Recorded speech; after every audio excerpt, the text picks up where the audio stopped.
Hey, good evening. It's Kathy Beatty with Divorce Support Anonymous. Thank you for joining me tonight.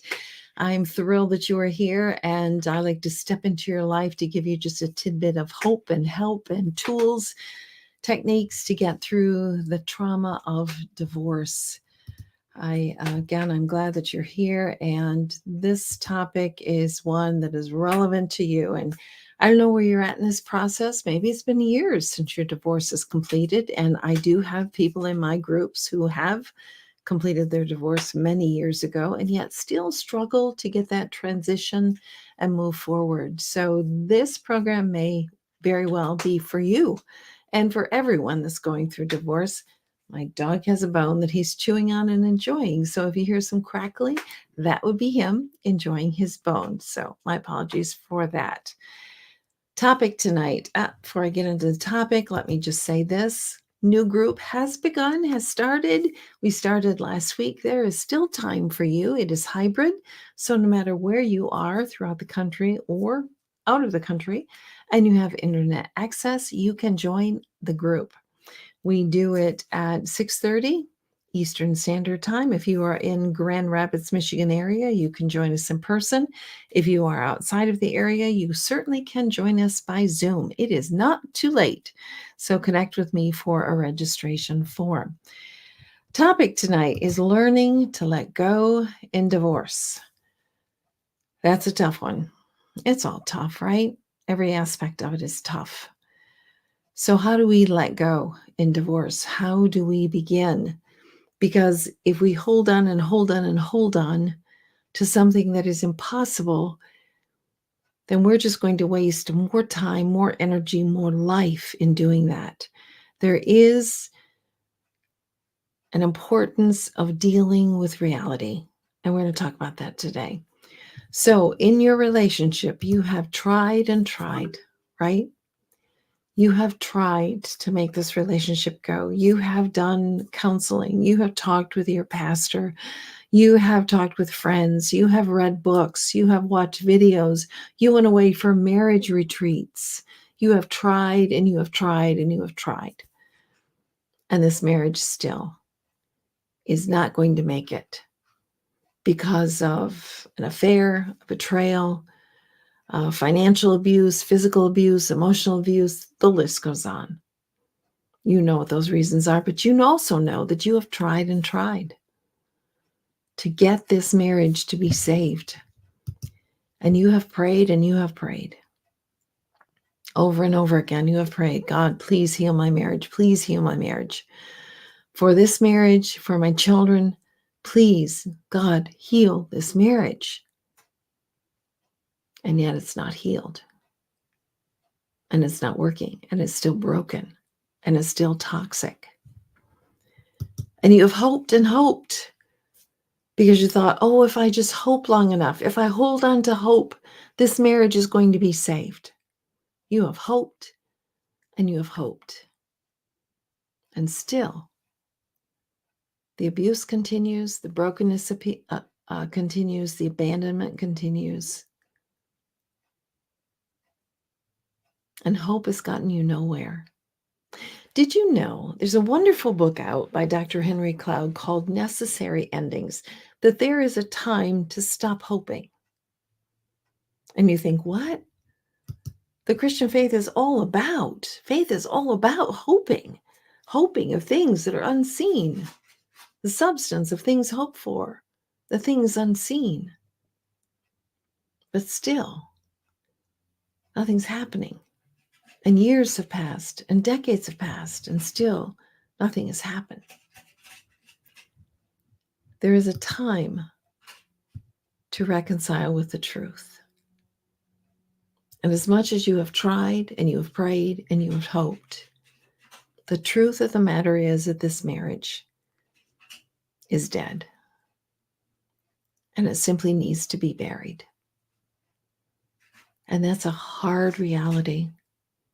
And yet you can waste years and time and decades in just holding on so hard when the reality and the truth is the marriage is dead and it's going to take great bravery to let it go. But it is also necessary to let it go. And you may even be in the middle of the divorce process and holding on to hope and praying and hoping and trying. I know with myself, it was not messy. There were several attempts to try to get it back together and then back to the same reality that it never would happen. So God deals in truth, and He wants us to deal in truth. And as painful as it is, truth is always, always our friend, because it has to be grasped and understood before we can do something about it. If we stay in denial all of the time and we don't face the truth, then life and time goes on, and only more toxicity occurs. What is the truth that you need to be facing right now? What is that truth? And maybe this is even after the divorce. What is that truth? Maybe the truth is that he will never change or she will never change. And when you learn that truth and you understand that truth, then you can stop trying and beating your head against a cement wall to get something to work that's never going to work. It's a hard reality. It's a painful reality. But the truth is always our friend. Because if we don't know that we have cancer, we can't deal with it. We can't fight it. If we don't know that, I can't think of another example right now, but you get my point. We have to face the truth before we can do something about it. We can begin to work on our healing. We can begin to look forward into another direction that is truth, that is reality, that has potential and possibility for us. Of course, I have scriptures for us that match this, and the book of Ecclesiastes, you probably know it well. There's a time to search and a time to give up, a time to keep and a time to throw away. What is the reality that you need to face right now in your situation? And again, maybe it's 5 years after the fact, and you still keep hoping and dreaming and planning. Or maybe you're in the middle of it and you're hoping that he or she is going to turn around and see reality and see what the damage they're doing. But they don't. And therefore, your work and responsibility is to deal with the truth that is put in front of you. But not to despair, to realize there is a time to give up. But not in despair, because he has a plan, a glorious plan through this. I have plans for you, God is saying to us in Jeremiah 29:11. I have plans. This is not the end. I have plans, and they are big ones. They are big ones, and they are beautiful ones. There's a couple other verses. This is one that I put in the front of my book, Suddenly Single, because I love it so much. It's so full of potential and hope. Forget the former things. Do not dwell on the past. See, God is saying to you, see, I'm doing a new thing. Now it springs up. Now it's beginning. Don't you perceive it? Don't you see it? Don't you see the potential? Every morning, God wakes you up with potential. I'm making a way in the wilderness and streams in the wasteland. You feel like you're in the wilderness. You feel like there is no water. You are parched. You are hungry. You are starving. You are clawing through the sand and the wasteland to find a way. And yet God says, Don't dwell on the past. I'm going to do a new thing beyond what you can even imagine. And I personally can testify to that. When you get in line with who God is, and you deal with the reality and you work on your healing and you begin to move forward and seek out a good life, you will find it. Romans 8:28.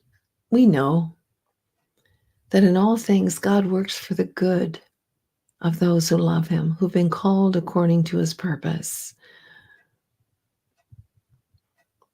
Do you love God? This whole situation is a spiritual situation. Do you love God? He uses all of this crap to make something beautiful. Beauty out of ashes, he says. Beauty out of ashes. All things, even this, even this. So I hope that you will give up hope where you need to. And you will reconcile with the truth, the reality, and then say, God, where do we go from here? What could you possibly make out of this mess? And in faith, you step into your new life and you take the risk that are necessary to begin that new life. It's time to let go of your past. It's time to begin looking forward into a beautiful future that God has for you. How do I know that? I've seen it in the hundreds of people that I have worked with. Over the past 19 years, I have seen what God has done in their lives when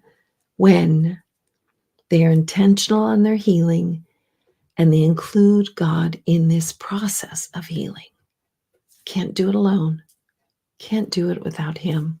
Don't waste any more years. Let's get this healing started.